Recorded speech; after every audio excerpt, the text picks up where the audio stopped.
What's up, guys? This is a Microsoft Surface. As you can see, it's got the Microsoft symbol on it. This is a Microsoft Surface 5 from 2015, I think. I bought this thing on eBay. I think maybe it's 2017. Either way, I bought this thing a couple years old on eBay. Let's say I bought it in 2019. Don't remember what I gave for it. Doesn't really matter. I got it cheap. I bought it from an eBay seller that had, you know, like 100 of them for sale, you know, and I got I don't know. I think I paid around 300 bucks for it. Let's just say I paid $300 for it. This thing has been used a lot by me. I bought it because I wanted something to draw on. I thought it'd make a good drawing tablet. Turned out it wasn't a very good drawing tablet, but it is a good, like, basically just big cell phone. You know, well, the big web browsing, video watching, reading, comic, all kinds of stuff you can do with this thing. So anyway, so imagine my surprise the other day when I booted it up, turned it on, and I saw this.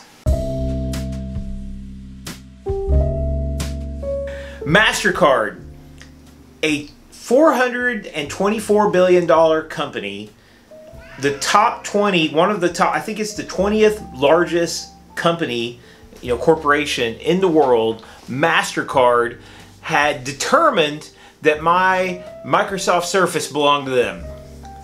And I was just like, what? So we'll go back to that in a minute. I just want to show you this. This Microsoft Surface is now going to boot up into, oh, it's coming. Just a second. There we go, right there. Look at that. Ubuntu.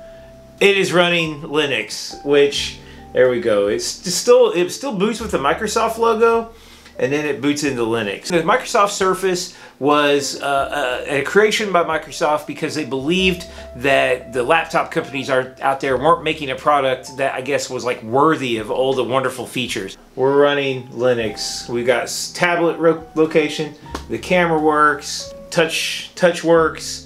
First off, you know, I assumed that my machine had been ransomwared, right? So I got this screen. It looks totally fake. It looks like it was made by some Russian hackers. And it shows these happy people tech connecting. What is this nonsense? And then it says, you know, please return your device to Mastercard. I'm like, what? And it's like, are you freaking kidding me? Like, Mastercard owns this? It's mine. I bought it from eBay a long time ago, and I've been using it for years. And I bought it, it's 5 years. I've had it since 2019.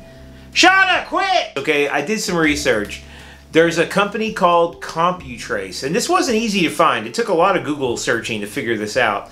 It's not ransomware. It's not a virus. It's a built-in feature, all right? So, CompuTrace, it's absolute security software, absolute software.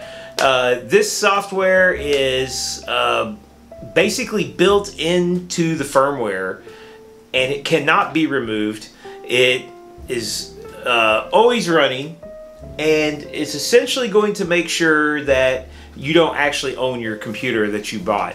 You know, like, so what happened is, and it took me a while to get to the bottom of this, I eventually called Absolute Software and talked on the phone with a guy who sounded like a freaking game show host. He's like, hey, let me help you out here at Absolute Software. And I'm like, yeah, let my computer be mine again. But anyway, so it's completely frozen. It won't do anything. The guy tells me that Mastercard recently put out a freeze on a whole bunch of systems, and the guy more or less admitted it was probably a mistake. Couldn't do anything for me. Can't help you, can't solve your problem. But what you can do is email. It doesn't give you a phone number, it gives you an email. And so I emailed, and I emailed, and I emailed, and I emailed. I sent probably 6 or 7 or 8 emails, and it became pretty clear to me that they're not answering this email. So I called Mastercard, and despite 4 or 5 calls, I never actually got through to anybody. It was always just a machine.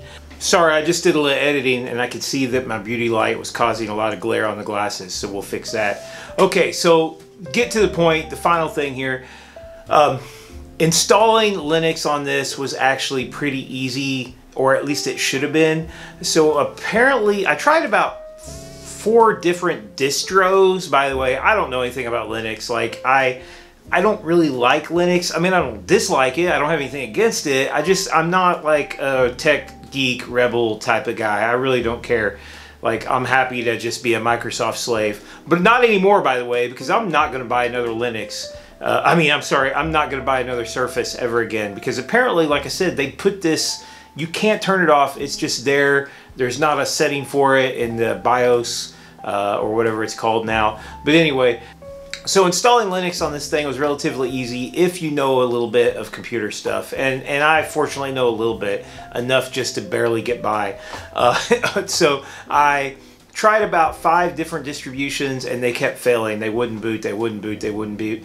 I don't know what it was about this one, Ubuntu. I don't know the specifics, I'm sorry. You just have to keep trying them. I think the one thing that did make a difference is that I used Rufus. Okay, so I used Rufus to burn the ISO distro image. Everything else I tried didn't work. It kept, like, it would say it was going to install and it just stop. I could do it with secure boot on, so this, and this is the newest version of Ubuntu. And then once I got that, look up Linux on Surface. It was something I don't honestly remember. I just know I downloaded it and I did it, and I had to do a bunch of command. Oh my gosh, yeah. I mean, that's the other thing. I had to start using the command line, and this thing doesn't even have a freaking keyboard. So I've got to get like a. It's got one USB slot, and I had to get an extension USB like port hub to do this. So hey, I'm sorry, this part of the video is pretty much useless. I'm not, like, if you want to know how to install it, I'm sure somebody out there will make a much better video, but it is possible and it did work. It just took me about 3 days of trial and error, playing around with different distros and playing around until I got it to work. But the Linux people seem to really be passionate about Linux, and there's plenty of resources out there so you can get it going. And it works pretty good now. It's probably not as good as it was. I will just say, I haven't used it very much, but it's probably not as good as it was. The on-screen keyboard doesn't pop up as like good as it used to. I don't like this on-screen keyboard as much. It's not really Microsoft, but there are quite a few programs, I think, for Linux. And if I did want to get back into drawing with this thing, I could run Krita or a couple other drawing programs. So ultimately, it's not a piece of garbage now that I have to throw away. I just want to reiterate one time that I am a teacher who bought a Microsoft Surface with their own money to use for art and to use for personal drawing and for teaching, and Mastercard turned it off. You know, a $424 billion company decided that and there was absolutely no way to get a hold of contact them. So Mastercard, you suck. Good night.